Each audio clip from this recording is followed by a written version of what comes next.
Ah, Squaresoft. I mean, I was eating a grape.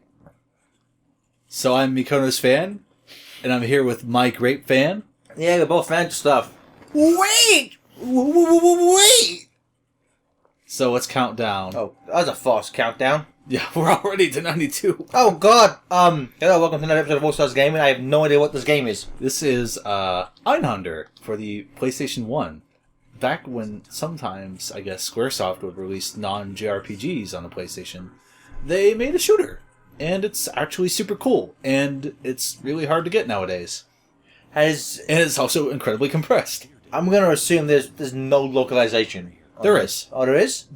For some reason, Square doesn't put out a lot of their non-Final Fantasy games on the PlayStation Store. Okay. So I had to make a Japanese account and get a Japanese PlayStation card. Ah, you tricky for bastard. this. Yeah. And none of, I can get where I need to. So there's not a dialogue-heavy game, being a shoot 'em up. So this makes sense to you, right? I think even in the English release, all that text is still Japanese. Yeah, you got the Death Egg Mark II, and then go across Death Egg Mark III, Yes. and then Death Egg Mark 1. Yeah. Still good. So these are about different ship configurations. It'll make more sense soon. But basically, That was the Defoe gun. William Defoe. I haven't actually played this for a while, but I really want to show it off because I think it's a cool-ass game. Just one player? Yes. Okay. Yeah, so it does a lot of 2.5D stuff. It's pretty cool. If you get shot once, you lose a life. It's that kind of game. Oh, so 3 lives and you're done? You just kinda. murdered Spock, dude. That ain't cool. So something cool you can do, you can take enemies' weapons and use them as your own. Just like Shadow the Hedgehog! Yeah, that guy. But I just think it's cool. So different ship configurations basically a lot to how many weapons you can have at once and the way they work, and you kind of got to remember some of that stuff. But this is I died. I'm not good at shoot 'em up games, but Rust one fighter. So in the timeline of Squaresoft, give me a what? In the timeline of Squaresoft, give me a between what Final Fantasies was this released? That's a good question. I don't know.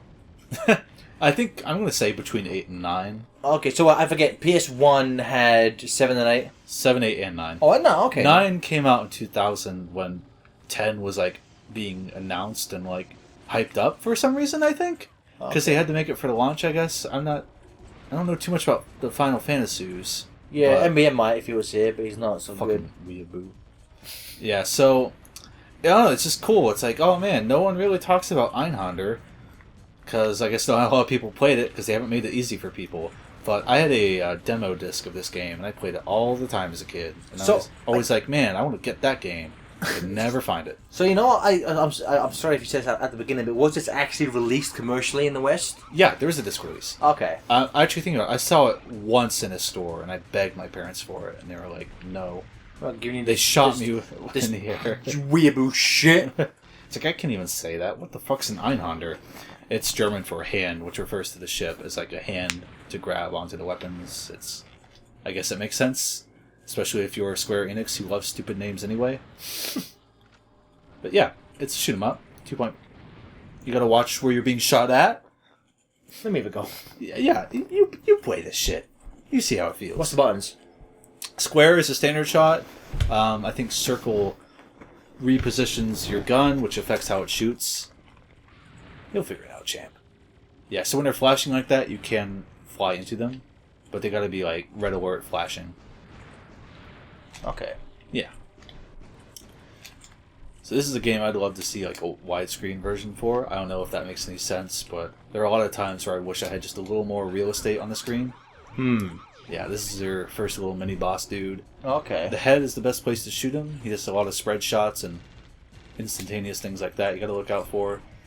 Why isn't that firing? My Vulcan gun. Okay, don't fire then, that's fine. That's fair! Did you press X? Oh, X. No. I think that's the one I forgot to tell you. Thanks, Chris! Hey, video games. Okay. Canon. Here we go. Fucking die. Another cool thing about this game that Gareth and I can't hear due to the way we record is the awesome soundtrack. It's the soundtrack? Yes. Okay.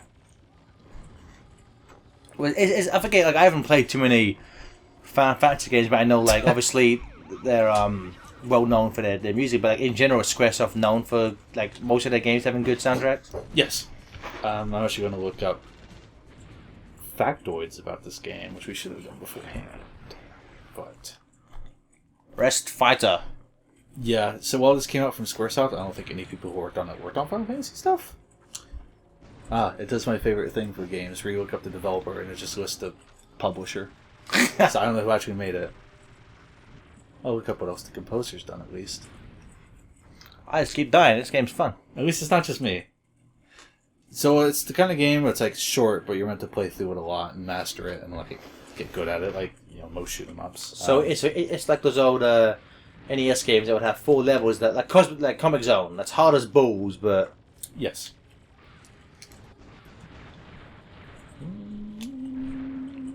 Okay, so he still works with Square. That's cool. what's the last thing he did? Let's find out. Oh, they have it listed weird. He helped out on Final Fantasy 14?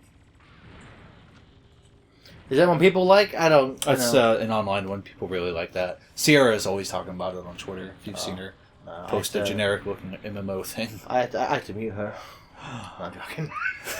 I had to block her.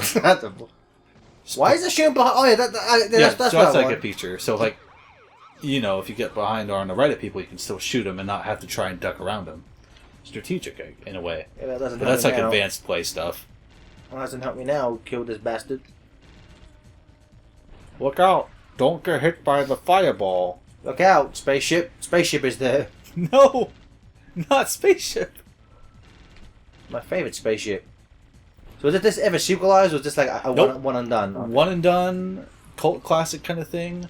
Even for cult, super hardcore video game players, not a lot of people know about it. And so it was only on... PS1, yeah. Okay. It never got ported to anywhere for another Like- shot. It just... Okay. On the Japanese PSN is the only sign of life this game had for, ever after release. So I'm going to assume it just didn't sell very well. I think that's it. I think maybe when it came out in America, there were other games that took the spotlight kind of thing. May have just been the genre. Because they were trying to push cool shit to get people to pay attention to it, like 2.5D graphics, keep the traditional shmup gameplay while messing around with foreground, background stuff and all these things. Yeah, for a PS1 game, it doesn't look too bad. Unfortunately, I can't hear the music, but Yeah, I'll take your word that it's a good soundtrack. It has a certain mood to it. Very, I don't know if atmospheric is, I don't know if it's atmospheric, but as a style, and I really like it. Kind of dystopian, future, neon city bullshit. So Crisis City, gotcha. Yes. Yeah, then there's cool Ooh, shit like fancy. this. Yeah. Kind of fucks with the perspective, though. Yeah, but these guys can't really do anything to you. Okay, then. They're just there to be like, oh, fuck no, we're pulling out of this shit. So that's just for show. Oh, God. Because you got the first boss here. It's a big vacuum cleaner. It's a Megazord.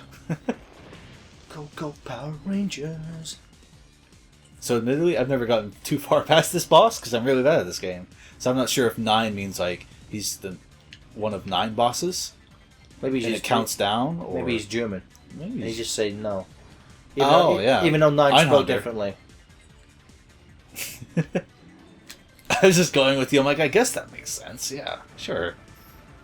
So what I really like about this boss is you can dismantle him piece by piece. Like you can start on the headpiece and take off his armor. Then you can take off the armor where the 9 is. You can take off that little satellite beacon, even though it's completely pointless. It's very destructible. And there's little things that pop out. You can get weapons from them to help refill yourself and shit. So it's kind of like when you fight Embryo in Crash Bandicoot 2. Throw the apples at the different sections of his armor. Yeah! Just like that. Which game came first? I'd be curious as to see who stole from who. That reminds me. I got that Wikipedia page open. Einhander came out in 1997 in Japan, in May 98 in North America. Okay. Then 2008 on Japan's PlayStation Network. Oh, so it's been out for a while then on PSN. Oh, yeah. Okay. I just realized that's almost 10 years. Oh, 9 years, more specifically. I get it, 9.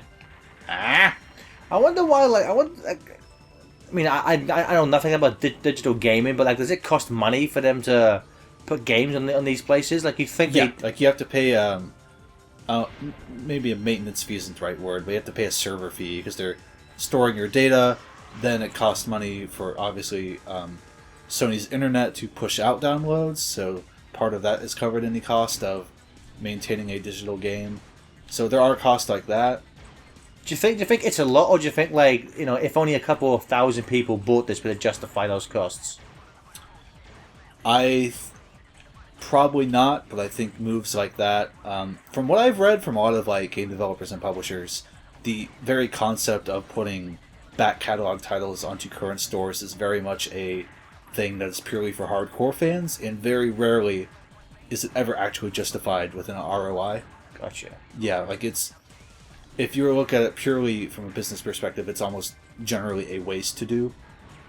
But it's something where to keep hardcore fans happy, make them think, you know, it's like, oh, my favorite game is being acknowledged again, or new people can play it. I'm validated again. You know, like, I know the Mega Man Legends ports they put on PlayStation Network, those were a bitch to get out. There's no way Sonic Adventure Explosion, those costs were recuperated, but, you know, still very cool that This game's pretty they get to happen. Yeah, this game's really cool. Like, you gotta put some work into it to get good at it, but, like, it is really, really fucking cool. Now, how do I crash the floor and die? Where's the die button? Where's the pit to fall into? I know, right? Where's Shadow the Hedgehog to shoot me down? Damn. I need a shadow shmup. Shadow Schmuck. Oh, what? Oh no, I thought I'd won. Wasn't that the whole game? Elise's train is... Uh-oh! Better speed up! Okay. Defeat the space cops.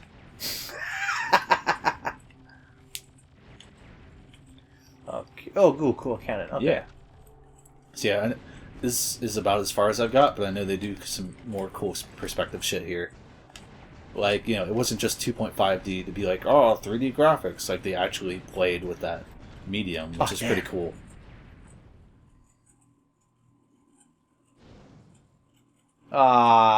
Rats. Right. If I continue now, would I keep going where I am? Yes, you'll start that stage over. Okay, I'll give it a go. I'll give it the old college try.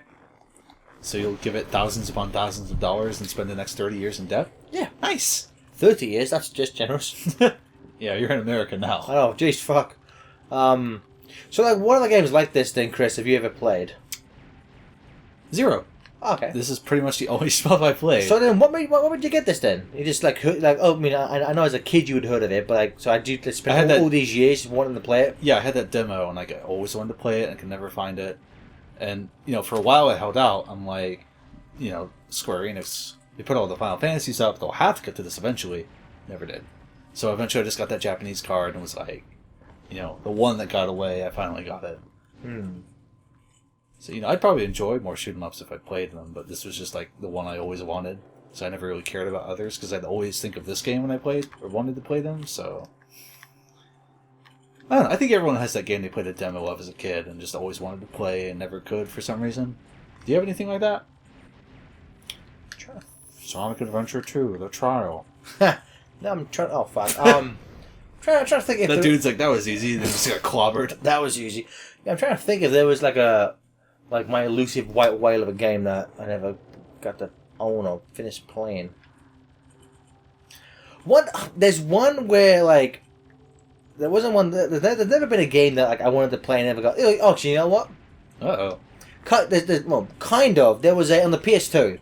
There was a Japanese exclusive Transformers game, which was set in like G1 continuity.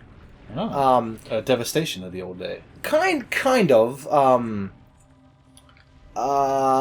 And like, you know, it's weird because it had full English voice acting, like not the original cast, but like the best sound-alikes they could get, type of thing. Huh. When it'd be shit, never played it. When I was a kid, I almost went the way of like importing the game and getting like a special disc to play Japanese games, but I read online, I was like, every review said this game's terrible. Don't play it. And then there was one where, for years, I wanted to play it, and it was, what the fuck was it? It was Star Wars Master of Teriyakashi or something. It was Master of Words we're making up. Yeah, it was basically a beat-up game of Star Wars characters. And I was like, oh, this game looks awesome. And then I played it, and I was like, no, I wish I'd never played it now. The thing about Japanese games having like complete English stuff reminds me that shit pisses me off. Oh, I died. Thinking, like, nice. There was a really good Phantasy Star collection from M2 on PS2 in Japan. And like, I think all the games have English text like full all the way through. Mm-hmm. Like, it's all completely in there. Never brought it out west. I think it was part of that Sega Ages collection. Well, yeah. Speaking of that, what about the Phantasy Star Online? Oh yeah, PSO2. Yeah, gonna bring Fans are loving playing the Japanese version of that with English text. Ah, Sega. Thanks, Sega. You make it hard to like you sometimes. Sega. What the fuck? What the fuck? The most awkward part now is that even company like employees joke about it, like on live streams. They're like, "Okay, we're taking questions." PSO2. Yeah, we were just playing that, but we can't talk about it. Thanks, Aaron Weber. Fuck you, meme man. Stop insulting the Sonic Adventure fans. By the way, where's our paycheck? Why does Matt get paid more than us? What the fuck? Some subscribers, man. This shit's rigged. But yeah, you're killing the train. Good. That's pretty cool. I don't like you can't trains. suplex it, but... Oh yeah, there's a Final Fantasy game where you suplex a train, I guess. What? Yeah, which kind of makes me want to play Final Fantasy. We'll just ask Saria to record that for the channel. Saria? Saria, whatever. It's an FTCR tradition that we fuck up her name. Yeah. I love Saria's song. Yeah, I love Sarah. Princess Sarah. Man, these guys are just volleying, man. So is that the plot to this game? It's the future! Oh, okay. Maybe, I mean... I don't think there was an opening cutscene I skipped. Well, yeah, I would have played through, right? Sure! Yeah, why not? I don't know, it's the future. Shoot shit. Okay. That's fair! I'm sure somewhere there's like a deep, 100-page long, like, epic backstory for this, but... Like the Sonic it's probably Bible, on where Sonic was born in Nebraska. Oh, is that part of the Bible? Well, that was in, again, that's my daily video, but yesterday, Did You Know Gaming uploaded a video about Eggman. And they showed, like, a picture of, like, the first page of one of the, like, Western Bibles. And it's like, Sonic was born in Nebraska. And his father died. And his mother tried to keep the memory of his father alive. Nah. I'll pass. Yep.